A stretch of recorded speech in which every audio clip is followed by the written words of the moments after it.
ശില്പ, മറ്റൊരു കാര്യമെന്ന് പറയുന്നത് നമുക്കറിയാം, ഈ അടിക്കടി ഇവിടെ മേഘവിസ്ഫോടനം ഉണ്ടാകുന്ന ഒരു പ്രദേശമാണ്. ഇത്തരത്തിൽ ഉരുൾപൊട്ടലും മലകൾ ഇടിഞ്ഞു വരുന്ന ഒരു സാഹചര്യമൊക്കെ ഉണ്ടാകുന്ന ഒരു പ്രദേശം കൂടിയാണല്ലോ ഈ പറയുന്ന ഉത്തരകാശി. തീർച്ചയായിട്ടും ഭദ്ര സൂചിപ്പിച്ചതുപോലെ ഈ അടിക്കടി ഇങ്ങനത്തുള്ള കാര്യങ്ങളൊക്കെ ഉണ്ടാകുന്നൊരു സ്ഥലം കൂടിയാണ് ഇപ്പോൾ ഈ ഉത്തരാഖണ്ഡ്.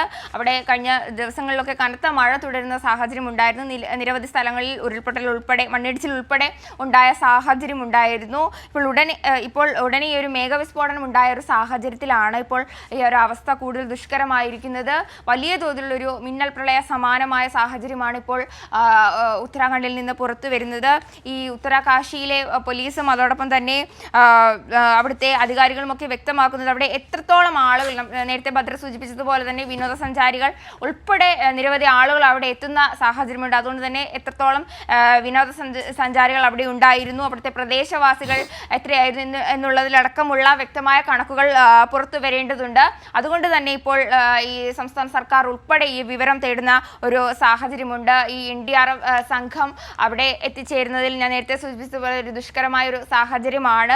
അവിടേക്ക് എത്തിച്ചേർന്നെങ്കിൽ മാത്രമേ നമുക്കവിടെ കൂടുതൽ അവിടുത്തെ രക്ഷാപ്രവർത്തനം ഉൾപ്പെടെയുള്ള കാര്യങ്ങളിലേക്ക് കടക്കാൻ കഴിയുള്ളൂ. ഇപ്പോൾ നമുക്ക് വ്യക്തമാവുന്നത് അവിടെ പ്രദേശവാസികൾ തന്നെയാണ് അവിടുത്തെ രക്ഷാപ്രവർത്തനത്തിൽ ഏർപ്പെട്ടിരിക്കുന്നതെന്നാണ്.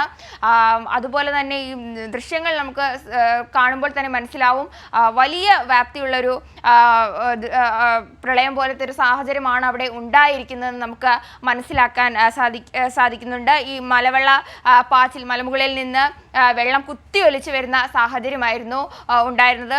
ഈ ദൃശ്യങ്ങളിൽ കാണുന്ന പോലെ ഈ വീടുകളെല്ലാം തകർന്ന ഒരു സാഹചര്യം. നിലവിൽ അവിടെ വീടുകളിലെല്ലാം ഈ ചെളി മൂടിക്കിടക്കുന്ന ഒരു കാഴ്ചകളും ദൃശ്യങ്ങളുമൊക്കെ അവിടെ പുറത്തു വരുന്നുണ്ട്. ഏതായാലും വലിയ ആശങ്ക സൃഷ്ടിക്കുന്ന കാര്യം തന്നെയാണ് ഉത്തരാഖണ്ഡിൽ നിന്നും ഇപ്പോൾ പുറത്തു വരുന്നത്.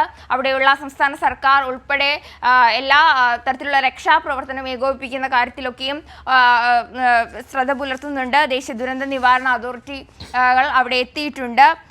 നമുക്കറിയാം, നിരവധി വീടുകളാണ് ഈ ഒരു മലവെള്ളപ്പാച്ചിലിലൂടെ തകർന്നിരിക്കുന്നത്. ഈ കീർഗംഗയിൽ ജലനിരപ്പ് ഉയരുന്നത് ആശങ്ക സൃഷ്ടിക്കുന്നുണ്ട്. കഴിഞ്ഞ കുറച്ച് ദിവസങ്ങളായി അവിടെ തുടരുന്ന മഴയുടെ പശ്ചാത്തലത്തിൽ അവിടെ ജലനിരപ്പ് ഉയർന്നിരുന്നു. അവിടെ അടിക്കടി മണ്ണിടിച്ചിൽ ഒക്കെ ഉണ്ടായിരുന്ന ഒരു സാഹചര്യം ഉണ്ടായിരുന്നു. ഇപ്പോൾ വീണ്ടും അവിടെ ഒരു മേഘവിസ്ഫോടനം ഉണ്ടായപ്പോഴാണ് ഇത്തരത്തിൽ ഈ ഒരു കൂടുതലൊരു ഭയാനകരമായ സാഹചര്യത്തിലേക്ക് ഈ ഉത്തരാഖണ്ഡ് പോയിരിക്കുന്നത്. ഉത്തരകാശി മേഖലയിലെ ധാരാലി എന്ന ഒരു വില്ലേജ് മുഴുവൻ കുത്തിയൊലിച്ചു പോകുന്ന, മഴവെള്ളപ്പാച്ചിലിൽ കുത്തിയൊലിച്ചു പോകുന്ന ഒരു സാഹചര്യമാണ് ഇപ്പോൾ അവിടെ ഉള്ളത്. ഏതായാലും രക്ഷാപ്രവർത്തനത്തിന് ആർമി, NDRF, SDRF തുടങ്ങിയ സംഘങ്ങളെല്ലാം ഉണ്ട്. ഏതായാലും 60ഓളം പേരെ ഇപ്പോൾ കാണാതായിരിക്കുന്നു എന്നൊരു പ്രാദേശിക വിവരമാണ് പുറത്തു വരുന്നത്. എന്തായാലും അതിൽ കൂടുതൽ ആളുകളെ എന്തായാലും കാണാതായിട്ടുണ്ടെന്നാണ് നമുക്ക് ഈ ദൃശ്യങ്ങളിൽ നിന്നൊക്കെ മനസ്സിലാക്കുമ്പോൾ അറിയാൻ സാധിക്കുന്നത്. 100ഓളം പേരെ കാണാതെ ആയിട്ടുണ്ടെന്നുമുള്ള വിവരങ്ങൾ പുറത്തു വരുന്നുണ്ട്. ഏതായാലും ഉത്തരകാശി ജില്ലാ മജിസ്ട്രേറ്റ് പ്രശാന്ത് ആര്യ ഉൾപ്പെടെ വിശദാംശങ്ങൾ തേടിയിട്ടുണ്ട്. അവിടുത്തെ പ്രാദേശിക അധികാരികളുമായി ബന്ധപ്പെട്ട് പ്രാദേശിക വിവരങ്ങൾ ഉൾപ്പെടെ ശേഖരിച്ചിട്ടുണ്ട്. എത്രത്തോളം ആളുകൾ അവിടെ ഉണ്ടായിരുന്നു, അത്തരത്തിലുള്ള വിവരങ്ങളെല്ലാം തേടുന്നുണ്ട് ഭദ്ര. അതെ ശില്പ, ഒപ്പം തന്നെ നമുക്ക് മനസ്സിലാക്കാൻ പറ്റുന്നത് ഈ കാലാവസ്ഥാ നിരീക്ഷണ കേന്ദ്രം ഓഗസ്റ്റ് 10 വരെ ഇവർക്ക് മുന്നറിയിപ്പ് നേരത്തെ നൽകിയിട്ടുണ്ടായിരുന്നു എന്നൊരു വിവരം കൂടി ലഭിക്കുന്നുണ്ട്. ഒപ്പം അവിടെ നിന്നുള്ള പ്രദേശവാസികളുടെയൊക്കെ പ്രതികരണങ്ങൾ നമുക്കിങ്ങനെ ലഭിക്കുന്നുണ്ട്. അതിൽ അവർ പറയുന്നുണ്ട്, സാധാരണത്തെ ഒരു ദിവസം പോലെയായിരുന്നു ഇന്ന് രാവിലെ മുതൽ ഉണ്ടായിരുന്നത്. പക്ഷേ മഴയുണ്ടായിരുന്നു എങ്കിൽ പോലും സാധാരണത്തെ ഒരു ദിവസം പോലെ എല്ലാവരും പുറത്തിറങ്ങുന്ന സാഹചര്യമൊക്കെ ഉണ്ടായിരുന്നു. പെട്ടെന്നാണ്, അതാണല്ലോ നമ്മൾ പറഞ്ഞത് മിന്നൽ പ്രളയം എന്നുള്ളത്, പെട്ടെന്നായിരുന്നു ഇത്തരത്തിൽ ഒരു മഴവെള്ളപ്പാച്ചിൽ വന്നത്. അതുകൊണ്ട് തന്നെ ഓടി രക്ഷപ്പെടാൻ പോലും പലർക്കും കഴിഞ്ഞില്ല. പലരും ഇതിനകത്ത് പെട്ടിട്ടുണ്ട് എന്നൊക്കെ പ്രദേശവാസികൾ പറയുന്നൊരു സാഹചര്യം കൂടിയുണ്ട്.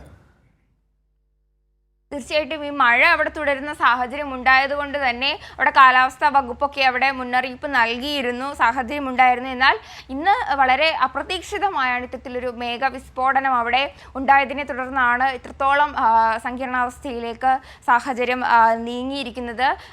കുറച്ച് ആളുകളൊക്കെ അവിടുന്ന് ഓടി രക്ഷപ്പെട്ടു. പക്ഷേ നിരവധി ആളുകൾ ഇപ്പോഴും അവിടെ കുടുങ്ങിക്കിടക്കുന്ന സാഹചര്യമാണുള്ളത്. ഏതാണ്ട് 50ഓളം വീടുകൾ ഇപ്പോൾ അവിടെ തകർന്നു എന്നാണ് പറയുന്നത്. അതുകൊണ്ട് തന്നെ അവിടെ എത്രത്തോളം ആളുകൾ ഉണ്ടായിരുന്നു, അവിടുത്തെ ഉള്ള ആളുകൾക്ക് എന്ത് സംഭവിച്ചു, അത്തരത്തിലുള്ള കാര്യങ്ങളൊക്കെയും പുറത്തു വരേണ്ടതുണ്ട്. ആളുകൾ ആ കെട്ടിടാവശിഷ്ടങ്ങൾക്കിടയിൽ കുടുങ്ങിക്കിടക്കുന്നുണ്ട്, അവരെ രക്ഷിക്കേണ്ടതുണ്ട്. അത്തരത്തിലുള്ള കാര്യങ്ങളൊക്കെയാണ്. നിരവധി പേർ ഒഴുക്കിൽപ്പെട്ടതായാണ് പ്രാഥമികമായി വരുന്ന വിവരം. ഈ ധാരാലി ഗ്രാമത്തിൽ വൻ നാശനഷ്ടം തന്നെയാണ് ഉണ്ടായിരിക്കുന്നത്. 60-ലധികം ആളുകളെ കാണാതായി, 50ഓളം വീടുകളാണ് ഒഴുകിപ്പോയിരിക്കുന്നത്. ഏതായാലും രക്ഷാപ്രവർത്തന സംഘം ഈ ദേശീയ ദുരന്ത നിവാരണ അതോറിറ്റി ഉൾപ്പെടെ അവിടുന്ന് യാത്ര തിരിച്ചിട്ടുണ്ട്. അവിടേക്ക് എത്തിച്ചേരുന്നതിൽ വളരെ ദുഷ്കരമായ ഒരു സാഹചര്യമുണ്ട്. ഈ നിരവധി പേർ മണ്ണിനിടയിൽ കുടുങ്ങിക്കിടക്കുന്നുവെന്നാണ് സൈന്യവും NDRF സംഘങ്ങളും ഉൾപ്പെടെ വ്യക്തമാക്കുന്നത്. രക്ഷാപ്രവർത്തനം തുടങ്ങിയതായി ഇപ്പോൾ അവിടുത്തെ മുഖ്യമന്ത്രി വ്യക്തമാക്കുന്നുണ്ട്. ഗ്രാമത്തിൽ വൻ നാശനഷ്ടം ഉണ്ടായെന്നും ഉത്തരാഖണ്ഡ് മുഖ്യമന്ത്രി വ്യക്തമാക്കുന്നുണ്ട്. ഭദ്ര.